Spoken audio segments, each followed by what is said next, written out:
안녕하세요. 까치살모입니다. 연일 이스라엘과 이란의 전쟁으로 인해서 시끄러운데요. 솔직히 저는 이 전쟁에 누구 편을 들 생각은 전혀 없지만 다만 확실한 건 이번 전쟁으로 인해서 아무리 탄도미사일을 방어하기 위한 다층 방어 시스템을 구축한다고 해도 적이 대량의 탄도미사일을 발사하면 전부 방어할 수 없다는 것이 명확해졌다는 점입니다.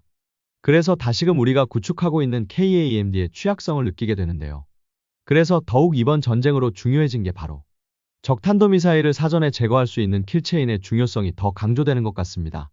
결론은 이스라엘이 아무리 선제 공격을 했다고 하지만 여전히 이란은 100발 이상의 탄도미사일을 동시에 발사할 수 있는 능력을 가지고 있었습니다.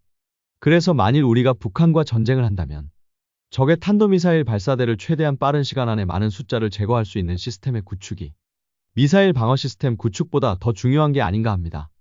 그래서 오늘도 이스라엘과 이란의 전쟁 이야기를 할 것인가 라고 했을 때 그건 아니고요. 오늘은 멈티 이야기를 해볼까 합니다. 여러분은 멈티가 무엇인지 아시죠? 바로 유인전투기나 유인헬기와 무인기가 결합되어서 같이 전투를 하는 것으로 특히 유인기 한 대가 다수의 무인기를 조종해서 유인기의 안전성을 더 높이고 좀 더 폭넓은 공격을 하게 해주는 시스템인데요. 그래서 요즘은 모든 무기, 그러니까 하늘의 전투기부터 시작해서 육상의 전차, 심지어는 바다의 수상함까지 바로 유무인 복합, 그리고 멈티가 강조되고 있는데요. 그래서 우리나라에서는 아주 다양한 멈티 기술이 개발되고 있는데요.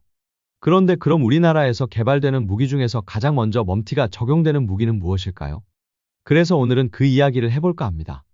그 전에 앞서서 저번 영상에서 제가 인도네시아가 칸 전투기를 도입하기로 계약했다고 하니 몇몇 분이 이번에 체결한 건 계약이 아닌 양해각서, 그러니까 MOU라고 이야기하셨습니다. 그래서 제가 잘못 알았나 해서 제가 본 기사들을 다시 확인했지만 최소한 제가 본 기사에는 MOU라는 내용은 없었습니다. 그런데 아마 그분들 말씀처럼 MOU가 맞을 것입니다. 지금 터키에서는 칸 전투기를 2028년부터 생산에 들어갈 거라고 하고 있지만 솔직히 지금 칸 전투기의 개발은 초기 단계에 머물러 있고 거기다가 엔진 개발까지 한다고 해서 지금 시점에서는 터키 스스로도 실제로 칸 전투기를 언제부터 본격 생산을 할지 확정하지 못하고 있을 것입니다. 그래서 지금 시점에서는 인도네시아와 칸 전투기를 판매하기 위한 정식 계약은 체결하지 못할 것입니다. 결론은 정식 계약이 되려면 정확한 무기 공급 일정이 나와야 하는데 지금 터키는 칸 전투기에 대한 정확한 공급 일정을 확정할 수 없을 것이기 때문입니다. 이 문제 때문에 과거에 사우디가 칸 전투기를 100대를 도입하기로 했다는 기사가 나왔을 때도 저도 말도 안 되는 소리 말라고 한 적이 있으니까요. 한마디로 말해서 지금 시점에서는 터키가 칸 전투기를 판매하기 위한 정식 계약을 체결하는 건 불가능하다고 저도 봅니다. 그러나 확실한 건 인도네시아가 터키의 칸 전투기에 지대한 관심을 가지고 있고 그리고 그래서 터키와 칸 전투기를 도입하기로 한 건 확실한 사실입니다. 그리고 인도네시아가 터키의 칸 전투기에 관심을 가지는 이유는 제가 저번 영상에서 말한 대로이고요. 그리고 제가 저번에도 잠깐 언급했지만 인도네시아와 터키는 둘 다 세속주의 이슬람 국가입니다. 그러니 두 국가는 서로 가까운 사이일 수밖에는 없고요. 더욱이 그래서 지금 인도네시아와 터키는 서로 군사협력도 강화하고 있습니다. 특히 인도네시아는 터키의 무인기에 지대한 관심을 가지고 있고 이미 TB3 무인기를 도입하기로 하는 등 터키에서의 무인기 도입을 확대하려 하고 있습니다. 한마디로 말해서 터키가 지금 인도네시아에서의 우리나라의 위치를 위협하고 있습니다. 아마 제가 이런 이야기를 하면 상관없다, 앞으로 우리는 인도네시아에 무기를 팔아서는 안 된다라고 이야기하실 분들이 많을 거라는 건 저도 잘 알고 있습니다. 그러나 방산업체 입장에서는 그렇지 않다는 건 여러분도 알아야 합니다. 당장 이번 인도네시아의 무기 전시회에 우리의 LIG가 참여를 해서 인도네시아 국영 방산회사인 PT, DI와 무기체계 판매 협력을 위한 MOU를 체결했고요. LIG는 인도네시아의 유도무기와 감시장비를 판매하기 위해서 노력하고 있습니다. 그럼 인도네시아가 무슨 돈이 있어서 이런 무기를 사겠냐고 할 수 있는데요. 인도네시아가 무기를 살 때는 우리나라에게서 돈을 빌리면 됩니다. 지금 이미 인도네시아는 돈을 빌려서 여러 가지 무기 도입을 하고 있고 그리고 터키와 칸 도입을 위해서 100억 달러의 계약을 체결했다고 하는데 이런 큰 돈이 인도네시아에 있을 리는 없기 때문에 대부분 터키가 빌려줄 거라고 제가 예상을 하기도 했는데요.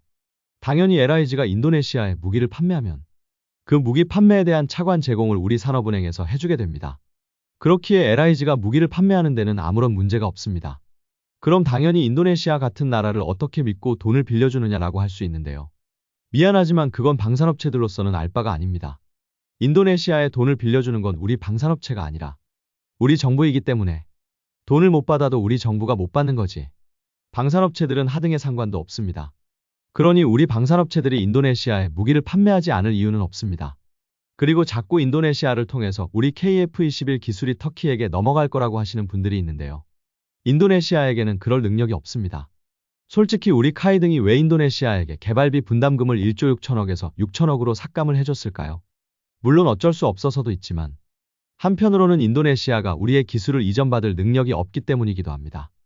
실제로 카이 측 관계자의 이야기를 들어보면 지금 우리가 인도네시아 기술자들에게 해주는 건 기술 이전이라기보다는 앞으로 KF-21 전투기를 인도네시아 현지에서 생산하기 위한 생산 공정 교육에 가깝다고 이야기하고 있습니다.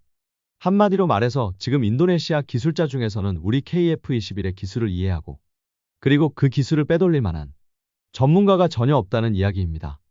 그래서 현실적으로 인도네시아가 우리 KF-21 기술을 터키에 넘기지는 못할 것입니다. 인도네시아가 해줄 수 있는 거라곤 터키 기술자들에게 우리 KF-21에 접근해서 KF-21을 관찰할 수 있게 해주는 정도이겠지만 터키가 가장 관심을 가지고 있을 만한 각종 항전장비나 전자장비는 이미 봉인된 상태이기 때문에 인도네시아나 터키 기술자들이 우리 KF-21에 접근한다고 해도 마음대로 뜯어보지도 못합니다. 그보다는 아마 저의 예상으로는 앞으로 우리는 인도네시아를 통해서 터키가 가지고 있는 아주 중요한 기술을 이전받을 기회가 생길 거라고 예상을 합니다.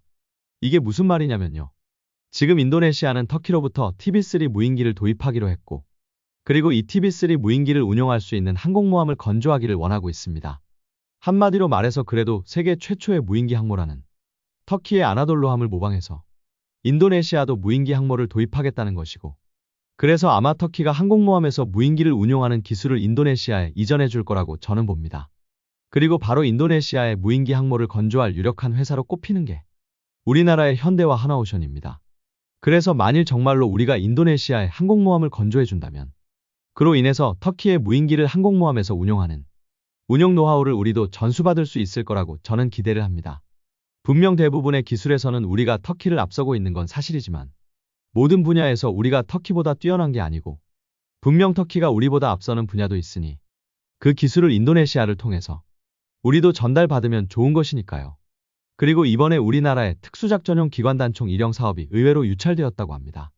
아마 이 사업이 어떤 사업인지는 대부분 아시겠지만 모르는 분들을 위해서 설명을 하자면 현재 우리나라 특수부대에서는 주로 K1 기관단총을 사용하고 있는데요. 바로 이 K1을 대체해서 새로운 특수부대용 총기를 도입하는 사업입니다. 정확히는 특수전용 기관단총 사업은 1형 사업과 2형 사업이 있는데요. 2형 사업은 주로 참수부대 같은 우리나라 최정예 특수부대를 위한 총기 도입 사업으로 원래는 HK416 같은 외국 총기를 도입하는 사업이었지만 국내 업체도 참여시켜달라는 S&T의 요청으로 S&T도 참여하게 되고 그래서 도입된 게 S&T의 K13이라는 기관단총이었는데요. 이 총기는 거듭되는 결함으로 인해서 지금 생산만 되고 전량 사용 못하고 보관만 하고 있습니다. 그리고 1형 사업은 일반 특수부대를 위한 총기를 도입하는 사업으로 그래서 국내 업체를 중심으로 이루어졌고 그래서 이 사업에는 국내 업체인 S&T와 다산기공이 참여를 하고 다산기공이 선정되었습니다. 그런데 다산기공은 군사기밀 유출이 적발되어서 사업을 몰수당하고 그리고 3년간 무기 도입 사업에서 벌점을 받게 됩니다. 그런데 현재 우리나라에서 우리 군의 총기 사업에 참여할 수 있는 총기에 관한 방산업체로 지정되어 있는 건 다산기공과 S&T 두 회사뿐입니다. 그래서 만일 바로 사업이 다시 시작되면 무조건 S&T가 사업자가 될 수밖에는 없었고 그럼 정상적으로 사업이 진행될 리가 없었습니다. 그래서 우리 군은 다산기공의 벌점이 끝나기를 기다렸는데요. 그리고 드디어 다산기공의 벌점이 작년인 2024년 12월로 끝나게 됩니다. 그래서 우리 군은 다시금 특수작전용 기관단총 2형 사업을 시작하게 되는데요. 이 사업은 총 1만 6천 정의 총기를 도입하는 사업으로 총 사업비는 654억인데 이 중에서 기관단총의 조준경 도입 사업에 380억이 할당되고 총기 도입 사업에는 274억이 할당됩니다. 그런데 이미 이 사업은 사업 전부터 많은 사람들이 걱정을 했던 게 사업자 선정 방식이 최저가격 입찰 방식이라 결론은 가장 가격을 싸게 써내는 쪽이 승리를 하게 된다는 것입니다. 그래서 사람들이 걱정한 게 총기의 질은 떨어지는데 가격만 싼 총기가 선정되는 게 아닌가 하고 걱정을 많이 했는데요. 그런데 저도 이번에 알게 된 게 2차 입찰 공고가 나왔습니다. 결론은 2차 입찰 공고가 나왔다는 건 바로 1차 입찰이 유찰되었다는 뜻입니다. 1차 입찰은 4월 17일에 있었다고 하는데 이미 4월 17일에 1차 입찰이 유찰된 것입니다. 이번 2차 입찰은 6월 12일까지 등록을 마치고 6월 17일에 사업 예비 설명회가 있을 거라고 합니다. 그리고 예산은 기존과 같이 274억이라고 하고요. 그럼 1차 입찰은 왜 유찰되었을까요? 자세한 건 저도 아직 모르고요. 제가 알고 있기로는 서류 미비로 유찰이 되었다는 것입니다. 그런데 이게 말이 안 되는 게 이미 이런 기관단총 도입 사업은 과거에도 사업이 진행되어서 다산기공이 이미 한번 선정된 적이 있습니다. 그렇다는 건 S&T와 다산기공은 과거에 제출한 서류를 그대로 다시 내도 별 상관이 없다는 것입니다. 결론은 그래서 이걸로 유출을 해볼 수 있는 건 지금 특수작전용 기관단총 일형사업의 요구 조건이 과거 사업 때와는 달라졌다는 걸 알 수 있습니다. 한마디로 말해서 우리가 걱정을 한 게 양쪽 회사들이 과거와 같은 총기를 제출하고 그리고 그 중에서 가격이 싼 총기가 선정될 거라는 것과 달리 분명한 건 무엇인지는 모르겠지만 결론은 방사청이 무언가 요구 조건을 변경했고 그리고 업체들이 그것에 필요한 서류를 제대로 제출하지 못했다는 뜻입니다. 아마 저희 짐작으로는 당연히 누리세 전진기를 요구했을 것이고 참고로 과거에는 S&T뿐만 아니라 다산기공의 모델도 누리세 전진기가 없었습니다. 그래서 이번에는 K13 때문에 우리 군에서 처음부터 누리세 전진기를 요구했을 거라고 보고요. 그리고 보통 업체들이 제출하는 서류에는 업체들이 자체적으로 성능을 테스트하고 그리고 그걸 공인기관의 인증을 받은 성능 테스트 자료를 포함하는 게 일반적인데요.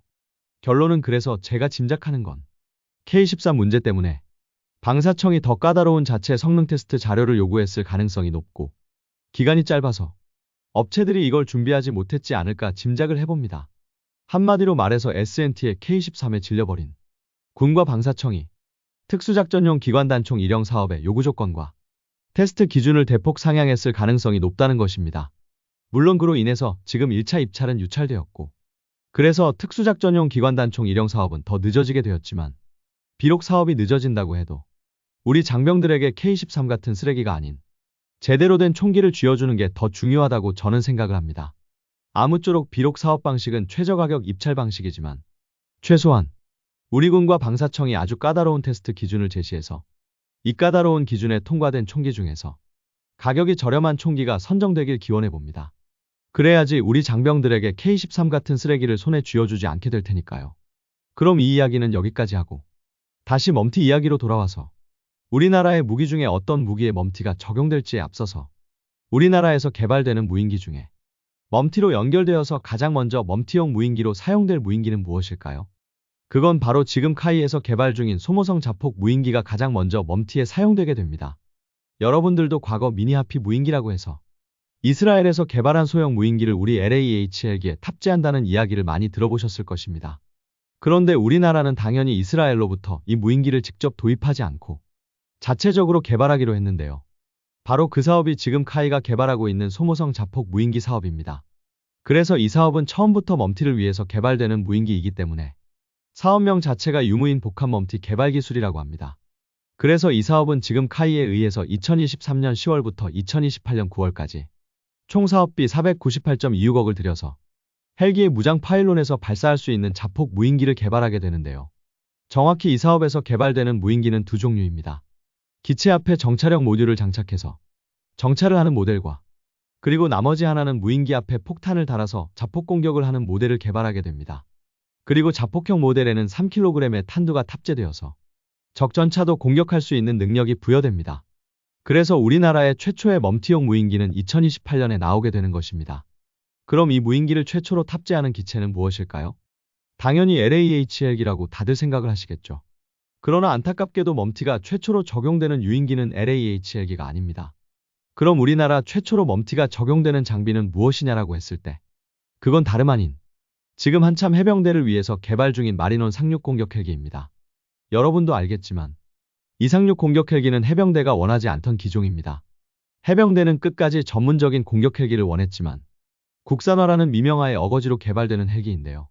그런데 문제는 해병대가 이 헬기를 반대하는 가장 결정적인 이유가 바로 이 헬기가 전문적인 공격 헬기에 비해서 생존성이 떨어진다는 점입니다. 그래서 우리 방사청은 이 헬기의 생존성을 최대한 높일 필요가 있었고 그래서 바로 이 마리논 상륙 공격 헬기에 가장 먼저 멈티를 적용함으로써 이 헬기의 생존성을 높이겠다는 것입니다. 그래서 지금 마리논 상륙 공격 헬기는 처음부터 멈티 탑재를 전제로 개발되어서 이미 멈티 장비가 탑재된 상태입니다. 그리고 여러분도 알겠지만 지금 마리논 상륙 공격 헬기는 한참 시험 비행을 하고 있는데요. 그럼 이 헬기에 어떤 식으로 멈티가 적용되어서 어떤 식으로 운용될 것인가라고 했을 때 당장 지금 세계 최초로 멈티가 적용된 미국의 아파치 헬기 같은 경우를 보면 바로 아파치에 탑재된 링크 16을 통해서 멈티를 하는데요. 그래서 저는 과거에 당연히 우리의 멈티도 우리가 개발한 링크 K를 바탕으로 할 거라고 이야기했습니다. 그러나 실제로 우리가 개발한 방식은 별도의 멈티용 데이터 링크를 개발해서 이 멈티용 데이터 링크를 헬기에 탑재해서 멈티를 하는 방식인데요. 이 멈티용 데이터 링크는 한화에서 개발을 했고 사용하는 주파수는 L밴드라고 합니다. 보통 일반 범용 데이터 링크인 우리의 링크 K나 미국의 링크 16을 보면 데이터 링크의 도달 거리가 길게 하기 위해서 UHF 대역의 장파장을 사용하는데 우리의 멈티용 데이터 링크가 L밴드를 사용하는 이유는 역시 데이터 전송량이 많기 때문으로 보이고요. 그래서 마리논 상륙 공격 헬기에는 이 멈티용 데이터 링크가 지금 탑재되어 있고 이 데이터 링크를 통해서 카이가 개발 중인 멈티용 소모성 자폭 무인기를 직접 운용하게 됩니다. 그리고 지금 이 멈티 개발 사업은 별도로 개발 사업이 진행 중인 게 아니라 마리논 무장 헬기 개발 사업의 일환으로 이루어지고 있습니다. 한마디로 우리나라 최초의 멈티는 별도의 개발 사업으로 개발되는 게 아닌 마리논 상륙 공격 헬기의 개발 사업의 일부로서 개발 중이고 그래서 우리나라 최초로 멈티가 적용되는 장비는 바로 마리논 상륙 공격 헬기가 되는 것입니다. 방사청은 이 멈티를 사용해서 해병대로부터 끊임없이 지적받던 무장 헬기의 생존성을 높일 계획이라고 합니다. 그래서 우리나라 최초의 멈티 탑재 기체인 마리논 상륙 공격 헬기는 2031년까지 개발이 이루어지기 때문에 우리의 첫 멈티 탑재 장비는 2031년에 나오는 것입니다. 아마 많은 분들이 여기저기서 멈티의 중요성에 대해서 들으셨을 것이고 그리고 여기저기서 멈티의 개발 소식을 들으셨을 것입니다. 그런데 이번 개발은 그냥 멈티라는 개념을 연구 개발하는 게 아닌 실제로 실전 장비의 멈티를 통합하는 사업입니다. 그래서 우리나라 최초의 멈티의 실전 배치가 멀지 않게 되었습니다. 그리고 당연히 이 개념은 거의 그대로 LAH 헬기에 적용될 것이고 그리고 이 개념을 발전시켜서 우리 KF-21에도 멈티가 적용되겠죠. 이제 정말 우리의 멈티가 실전에 배치되는 게 얼마 안 남았습니다. 오늘도 여러 가지 이야기를 해봤는데요. 특히 우리나라의 특수작전용 기관단총 일형 사업은 제발 K13 꼴은 나지 말아야 할 텐데 말입니다. 이상 영상 봐주셔서 감사합니다.